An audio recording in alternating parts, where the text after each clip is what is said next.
Hello everybody and welcome to the J72 Gaming and Review channel. My name is Jacob, but you guys can just call me Jay here. Path of Titans is an incredibly unique take on the dinosaur creature survival genre. One that has surprised me time and time again with the directions the developers at Alderaan Games have decided to take their game. They've taken this rather simple yet captivating creature survival genre and they've bent it to their needs, twisting it into as much of an MMO that they possibly can, all while remaining true to the core aspect of these games: playing a massive dinosaur and surviving out in the world.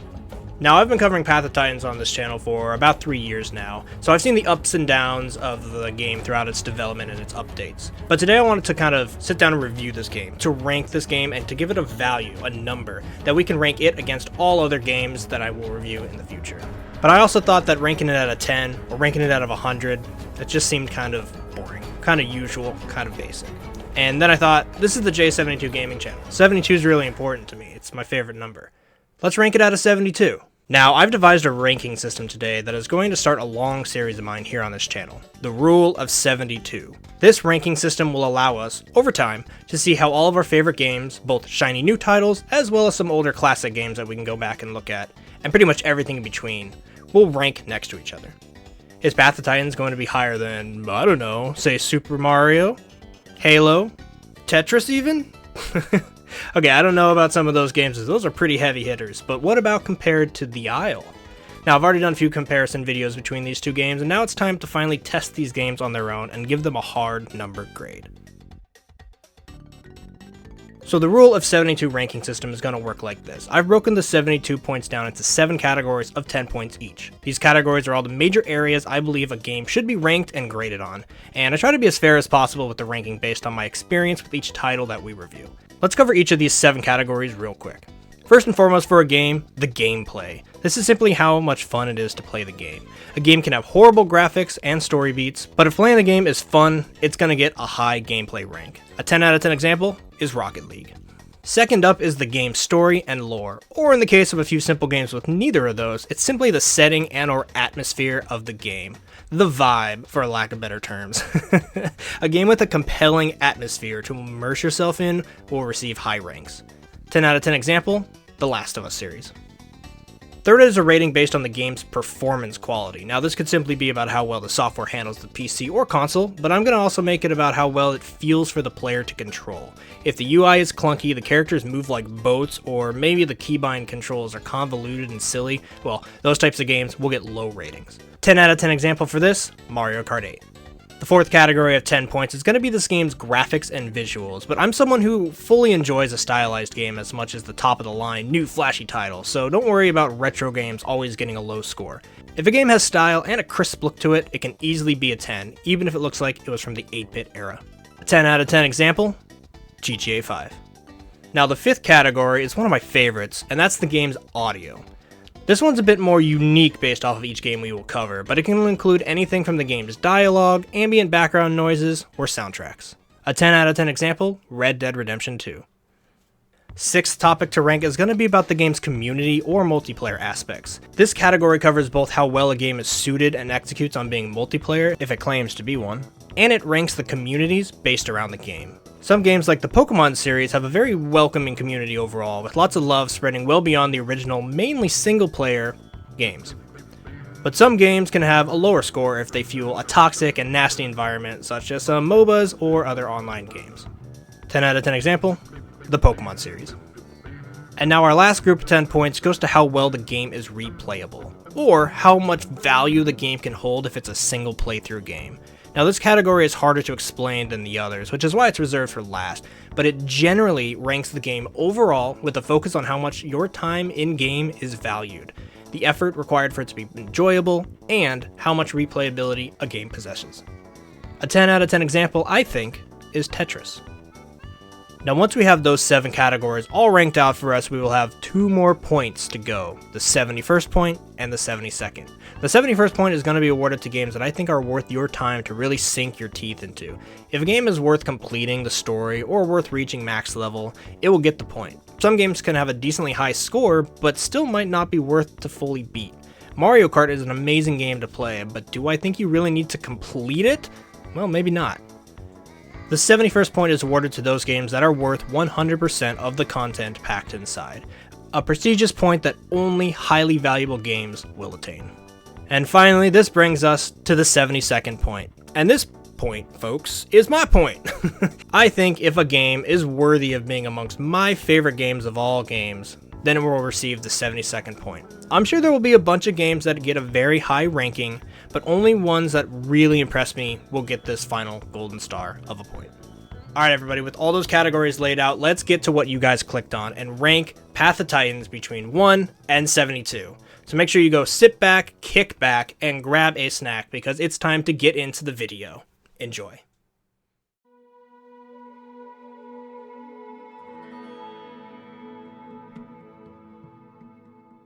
Alright, so the first section, and arguably most important section that we need to grade Path of Titans on, is its gameplay, which at its core for this game is picking a dinosaur, questing to adulthood, and then probably look for some PvP, or maybe try to help others get to adulthood as well. All while unlocking new abilities and skins to use during the journey. Playing out these goals is at the forefront of the content for this game, so let's talk about how well they have it implemented.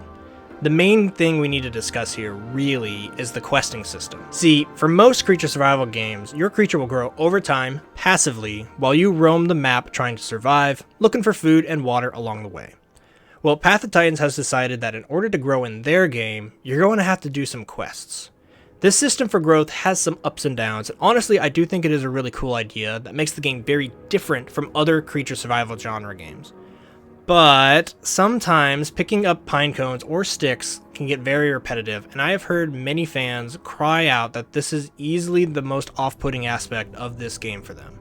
There's just simply a lot of players out there who don't want a menial task to be the requirement to grow their creatures, preferring the passive growth system that can guarantee adulthood after some time. Personally, Path of Titans' quest and growth system is something I have gotten used to, and I do enjoy that you have something to do while growing. It gives you a task to try to complete while also trying to stay quiet, safe, and attentive to your surroundings. Now, the gameplay loop is often a term I use to describe this aspect of the game, as without the questing system, the game would become very stale very quick, as is apparent in games like Animalia, for example.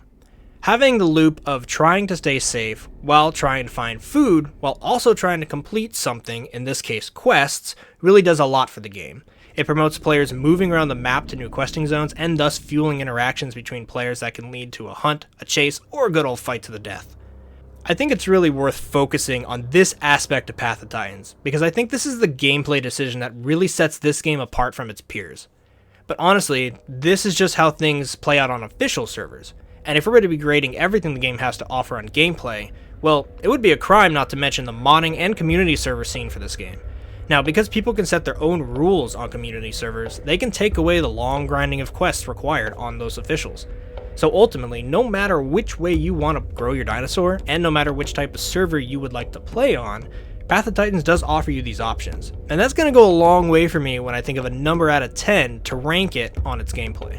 Let's also take time to talk about another big difference Path of Titans has when you compare its gameplay to other games in this creature survival genre: the ability system. See, while you're out doing quests, you will be rewarded with marks, which you can turn in for a few different things, amongst them being new abilities for your dinosaur to use. These are a whole range of things that would take a very long time to show you all the different types that are purchasable in the game. But think of each dinosaur as a different class in an MMO, and then you can start to see the scope I'm talking about. Some dinosaurs are even more suitable to be described as a healing or tank class, since creatures like the Lambeosaurus have a roar that can heal their group mates. Having all these different types of abilities really make each creature feel unique and different in their own way, and it's one of the main active choices you get to make during your journey as your dino. You'll have more abilities than slots to use, so even messing around with different builds on a single species has a good bit of play to mess around with. Now overall, I think these abilities help push Path of Titans into a unique gameplay experience that is honestly going to help out in its score today immensely. Mods also do need to be touched on a little bit more, but I want to discuss more of that later in the community and multiplayer aspect of this video. Just know that they exist for this game in a huge way by offering the player a ton of new maps as well as those creatures to mess around with. So I think I'm going to give the gameplay score a solid 8 out of 10. because the game really does live up to what it sells to be. It's a dinosaur creature survival game that twists the genre towards an MMO, by requiring quests and tasks to be done to gain upgrades and EXP towards its endgame of adulthood. And I think it does a fairly good job at that. So gameplay is, overall, very fun, and gives you plenty of ways to make it feel different based off your species and ability choices. Plus the added benefit of offering those mods and community servers to allow you to choose the rule set that you want to play with means you're able to find a way to play this game that is catered to your liking. I think the gameplay only really loses some points because I do think that quest system could use a bit more work, as it needs more variety to really be incredible. Also, I think that combat is pretty good, but not the greatest, and it always ends up benefiting from their updates as they continue to expand the ability system and balance their creatures out.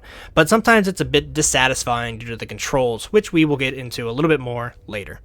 Overall, 8 out of 10 for gameplay. Honestly, not a bad start for Path of Titans.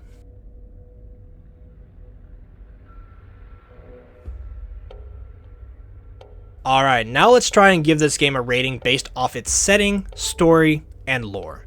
This game doesn't really qualify for a lore rating, nor does it really fit as well as a story-based game, other than the fact that Path of Titans has opted for a fossil-accurate depiction of their dinosaurs, which is fairly unique, as dinosaurs in Medium are often exaggerated in their features or inaccurately shown because having something like a Dilophosaurus spit acid in the face is sometimes a lot cooler than the reality. But many folks do appreciate the fossil-accurate style that Path of Titans has gone for. So whichever way you prefer your dinosaurs, accurate or exaggerated, I do have to respect Path of Titans for choosing the lesser traveled path of having fossil-accurate dinosaurs. It's refreshing, to be honest, and does have the added side effect that you might actually learn something when playing. As far as a rating for its setting goes, however, we do have a lot to work with. Alderaan has offered us 2 official maps so far, with the original being called Pandura, which was an expansive, temperate forest map with lots of points of interest to stumble across, mainly focused around 2 large lakes at the center of the map. And the second map released is called Gondwa, which is an extremely detailed island map with multiple biomes and zones for the player to explore. Pandura, in my opinion, was just okay. It did have some genuinely special places like World Edge Falls, Spine Lizard Lagoon, and the ever-popular Corpse Cove, but overall I think this map lacked true character. It was a lot of the same stuff, to be honest, and it did exist at an early point in this game's history, but once the game released its Gondwa map, I think it's safe to say that was a unanimous success from the player base. The players loved the dynamically different zones to explore. I, personally, really fell in love with this map and spent a good many hours making a video tour for every single zone because it really captivated me as a location. But even though I do think this map was a huge upgrade from Pandura, and that each zone within itself is highly detailed and interesting to traverse, it does have to be mentioned that as a whole, Gondwa feels kind of like an amusement park. With each zone having such a hard-edged border to it, the map really does have that MMO vibe to it, which is fine from a gameplay angle and helps build off the questing system we mentioned earlier. But as far as world building goes, it can feel a bit funky at times. Overall, however, I'm going to give Path of Titans a 7 out of 10 for its setting, story, and lore grade. It does what it needs to do to help facilitate the gameplay, and for that works very well, but it could do a bit more to, wow us. Luckily, mods have done a lot with a few great maps to help support the 7 rating, but yeah, I'm not connected to Path of Titans world as much as I think we could be, and I hope they continue to build up a compelling and interesting setting to this game as more updates are released.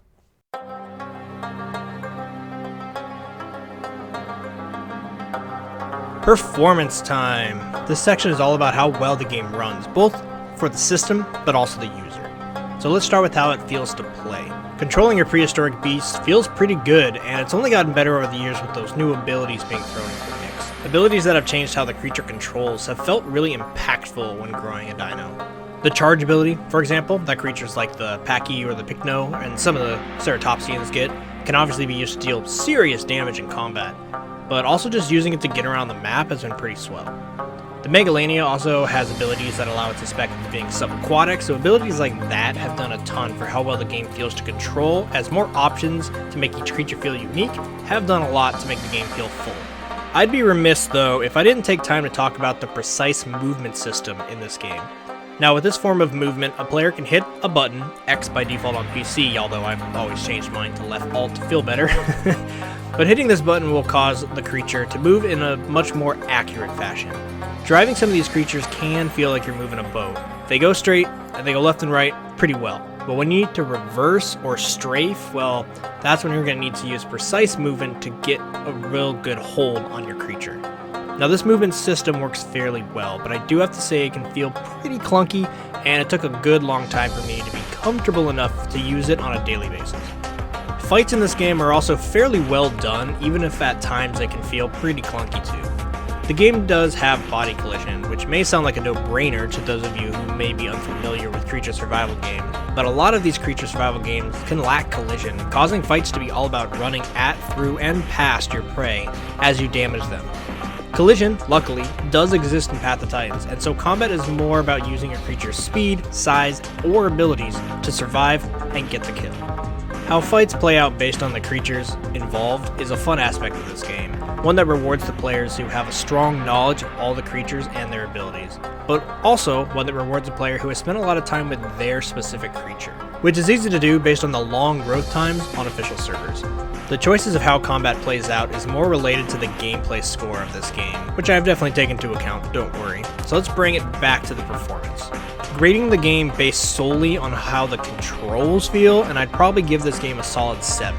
But this section also includes how well Path of Titans runs on systems, and I gotta say that it brings up the final performance quality grade to an 8 out of 10. This game honestly runs really well. It's smooth, it has a ton of graphic options to raise or lower your settings. Making videos for this game over the past years with multiple iterations of my computer rig have honestly always been a pretty easy process, and that's simply something you can't say about every game out there. I have had my fair share of crashes, but honestly only a handful of them over years of gameplay, which seems pretty insignificant compared to how many times I've had, say, Baldur's Gate 3 crash on me. 8 out of 10 for performance quality. The game runs as well as it needs to, but its often clunky controls brought the score down a bit for me. Overall, though, there are no huge complaints for me. 8 feels like a right spot.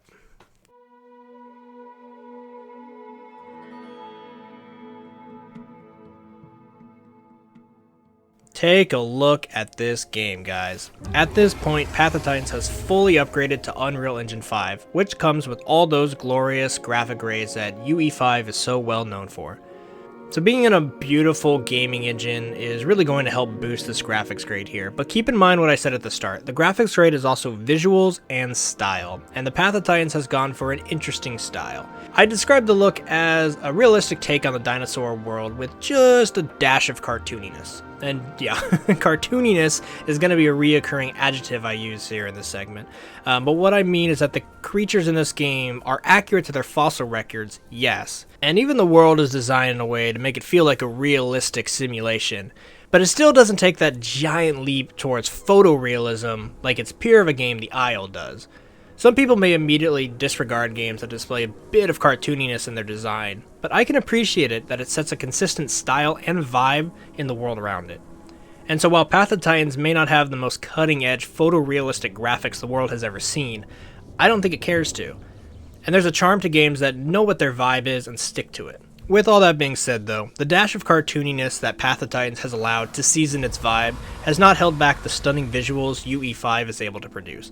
Some of the best moments in this game happen at sunrise or sunset when you just need to sit back and appreciate the scene around you.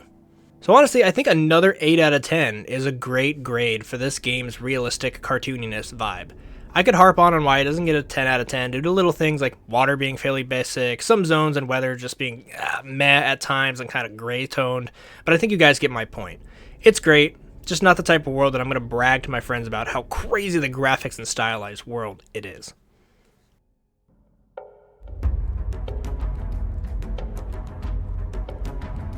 Okay, let's dive into what I'll straight up tell you guys at the start of this grade is going to be Path of Titans' lowest grade, and that is this game's audio score. Path of Titans does a few things great for its audio, like the different calls and roars for all the creatures do feel unique and sound intense and represent the broadcast, threatened, alert, and friendly intentions of the dinosaurs.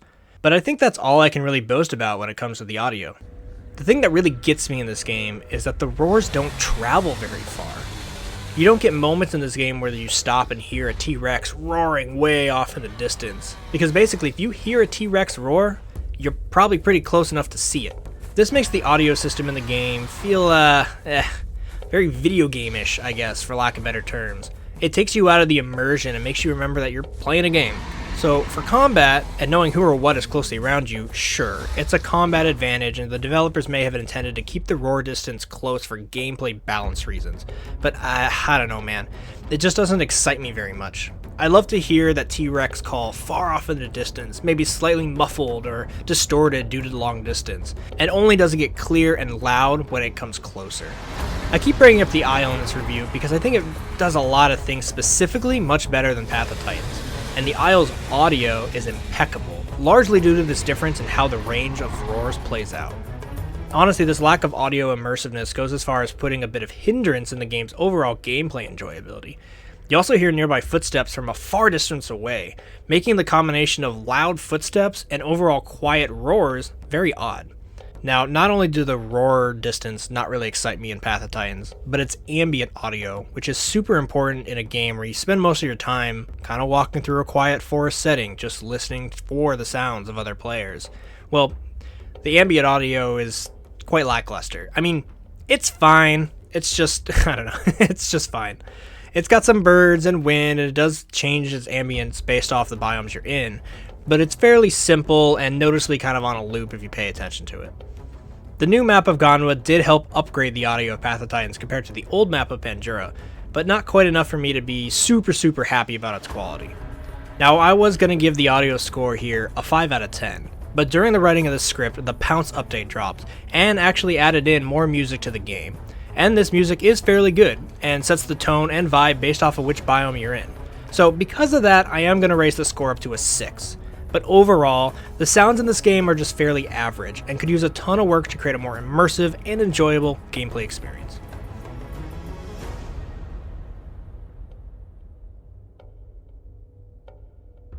Alright, time to chat about Path of Titans community and multiplayer grade. Now, this is a fun category, and I think it's going to take really a lot of research when we do future Rule of 72 reviews, because really understanding a game's community can take some time to fully understand the player's attitude towards different aspects of their game. Now, lucky enough for this review, since I've been covering Path of Titans for about 3 years now on this channel, we, as a subscriber base, the Sauropod Squad, are part of this Path of Titans community. So I feel okay kind of taking a reflective look at us as a whole and grading us based off the good things and some of the bad things. Let's start with the good, before we get into the bad and ugly. Put at its most simplest, the Path of Titans community is full of players who just simply love dinosaurs, which is a wide range of people because dinosaurs, they're simply badass, guys. Kids, adults, elders alike all share a common passion for dinosaurs as they excite us with the idea of these giant prehistoric beasts. So overall, the vibes for Path of Titans community is based on how much fun it is to control one of these creatures. That makes playing the different species very enjoyable, and everybody can get excited about new dinosaurs being added into the game. What I think this really translates to is that the community's hype level can easily spike when they introduce a new dinosaur to an update. As a longtime MMO fan, it does feel akin to a game adding a whole new class into the mix. It shakes up the meta and gives everybody a new fancy tune to mess with. It's just simply exciting to be a Path of Titans fan, because they update quite frequently, to which I might add they do with solid quality. So at the best of times, the players you find outside and inside the game tend to be very passionate about dinosaurs and their chosen species that they have spent time with in the game. Everyone's got a favorite dinosaur. Look no further than my channel's Sauropod theme to guess which one is mine. And if you've got one, of course, let us all know down in the comments. Now, this grade also needs to take into account how multiplayer plays out within the game. And Path of Titans has made sure to make grouping up interesting and have systems within the game that help facilitate packs and herds of creatures. They have group quests that can be completed by everybody in the group, and some abilities that creatures have, mainly the roars, affect everybody in their party. Some smaller creatures really benefit from this, and actually focus on being a species that wants to group up. The two raptor species of Latin and Deinonychus are prime examples of this pack mentality. So I'd have to say that the multiplayer aspect of Path of Titans works well to broaden the scope of abilities and questing and helps fuel the MMO vibe this game is striving for. So grabbing a few buddies to hop on their favorite dinosaurs and making a pack or herd can be a very enjoyable experience. We do, however, everybody, have to get into the grime and the filthy side of this game's community, because no MMO would be complete without a toxic-fueled world chat. And no creature survival game would be complete without a culture of creating cuddle puddles in the popular areas of the map. Now, obviously, every game can have toxic players. It's a shame to admit, but let's be honest, lots of people frickin' suck. And having the freedom to spit out whatever vile and rude remark in an online chat really brings out the worst in people. So if you do plan on playing this game, understand that the world chat is often full of people complaining, arguing, and just simply insulting each other over fights, opinions, or just because they're having a bad day. As a longtime World of Warcraft player, this comes with the MMO territory, so I'm used to it. But I do, honestly, often turn my chat off most times I play. I just don't need that type of attitude when I'm trying to be immersed in a prehistoric world as a giant dinosaur. Now, this cuddle puddle culture I mentioned is also something I've been accustomed to here in the Creature Survival world, and I am going to consider it a detriment for the game's community and multiplayer score. Now, you see, if you're not familiar with this term, a cuddle puddle is where a ton of players, all being random different species, just kind of meet up in an area of the map and just, I don't know, they exist there. They're not doing quests, they're not collecting marks, not really playing the game. They're just using the experience as a sort of dinosaur chat room where they can all hang out. And look, there is nothing innately wrong with wanting to do this, but as far as how it impacts the rest of the player base and the game's gameplay system as a whole, it kinda sucks. Not to mention that if you do decide to show up to that cuddle puddle and you're either not welcome or dare to attack one of the players, well, this will usually end up in one single player being singled out and that cuddle puddle coming to attack you. It also just simply collects a large chunk of the server's player base and essentially makes them not part of that world's ecosystem, as they sit in one spot, making the rest of the map feel barren and more empty than it should. So overall, it's hard to think about Path of Titans multiplayer and community without mentioning some of these downfalls, as they are pretty prevalent in all servers that you can play on. But with the bad and the ugly being mentioned, I do think overall the grade for Path of Titans in this section should be a 7 out of 10. Its downsides do hold it back, but when you do find a group of players who want to go out questing, or to gather their carnivores for a hunt, or maybe choose herbivores for a night for a large migration challenge, well, it can be genuinely a swell time, full of fans of dinosaurs just wanting to have a good time as a giant prehistoric beast. I do also want to mention that, as far as my own personal experience with my community of subscribers here in the Sauropod Squad, that almost all of you who speak up and comment on these videos over the years have been truly great. And I think that I do try my best to try to foster a community that ignores the toxicity that we see in the world chat. And I think most of us do kind of roll our eyes at those cuddle puddles. So thanks from me to the squad and all that you guys do to help bring this community grade up to the solid 7 out of 10 that I think it deserves.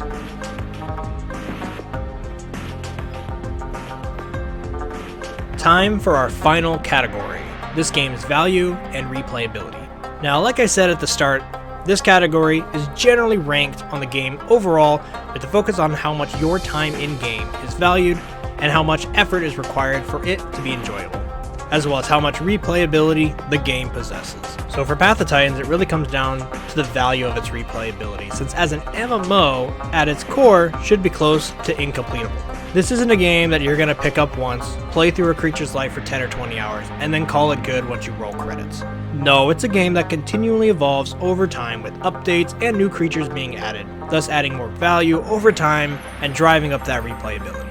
Whether you choose to play as an apex carnivore, a pack of focused raptors, high-flying pterosaurs, or even aquatic and subaquatic species, this game does offer plenty of new ways that really make it full of options and different experiences.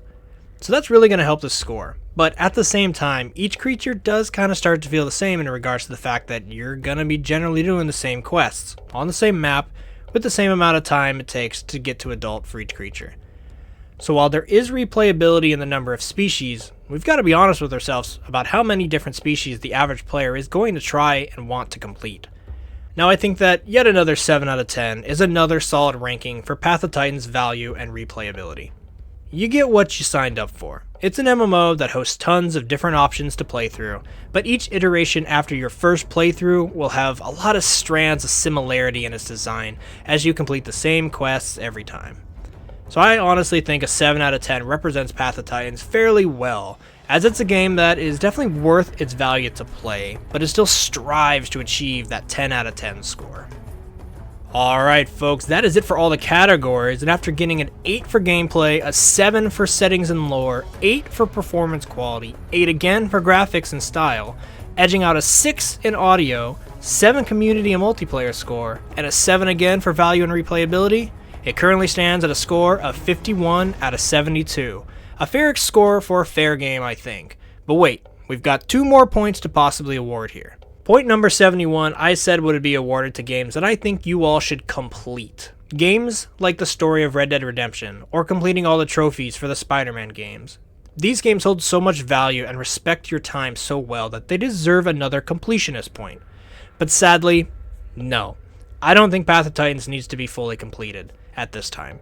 What does completion in this game even look like? Well, it could be argued getting a creature to full adult can be considered a credit rolling achievement in Path of Titans. But I'd like to mention that there are plenty of different species that can be played, which, while that does help the replayability of this game, it does water down the completionist aspect of the game. Even if we were to grade this point with only one creature's adventure in mind, you would still have to fully deck out your creature with an expensive skin, a home cave full of your rewards, and every ability under your belt. And to be honest, I just don't think that is worth doing right now in Path of Titans. I'm sure some of you have done such a thing with one creature, and that's great. Even I have. I myself love my Struthy, Speedy Boy, in all his glory. But I don't think that an average gamer who wants to pick up this game for the first time is going to get a full value out of it by forcing themselves to complete all the game has to offer. You can just have as much fun with this game trying new species without worrying about, quote, finishing the game. So while I do think Path of Titans is worth playing, you wouldn't worry about trying to complete it. And thus, I'm not going to be giving it the extra completionist point. Okay, so now for my favorite point to award in this, the 72nd star. And I'm sure it comes as no surprise that Path of Titans is definitely one of my favorite games. This game 100% gets my extra point awarded, because I adore this game, guys. It's got its faults, like a repetitive questing system, its subpar audio, and a community that is often toxic and full of cuddle puddles at times. But at its core, it's a dinosaur game that allows you to be immersed with your chosen species, as you spend hours bonding with it and all of its different skins and abilities to choose. The maps have variety and are enjoyable to be lost in, all while having an outrageous amount of mod supports to fuel those players who want more. I would not have covered Path of Titans for 3 years on my YouTube channel if I didn't have a large amount of passion for this game. And so I'm very happy to award it as a favorite game of mine, which means, ladies and gentlemen, that the final score for Path of Titans, using the Rule of 72 grading system, is a very solid and respectable 52 out of 72. As this was our first game graded this way, it gets to sit here all alone on the Great Wall of 72. But don't worry, this wall of games will fill up fast as we continue to rank and grade all of our favorite games out there, both new and old. I want to thank you all for watching through to the end. It was a long script. You can hear maybe my voice is going out a little bit at this end. But I hope you enjoyed everything. If you would like to kind of hang out, subscribe, join the Sauropod Squad, I would love to have you. See you in future videos as we start doing more of these reviews. We also have a Discord linked in the description below if you want. If you want a little bit extra from me, you can join to be a squad captain by becoming a member each month. But alright folks, that's it for me. I hope you enjoyed the review, and let me know what your grade down below with this system would be. I'm curious to hear how you guys would break up all the different scores. Alright guys, I hope you guys have a good rest of your day. But until next time, I've been Jay. Peace.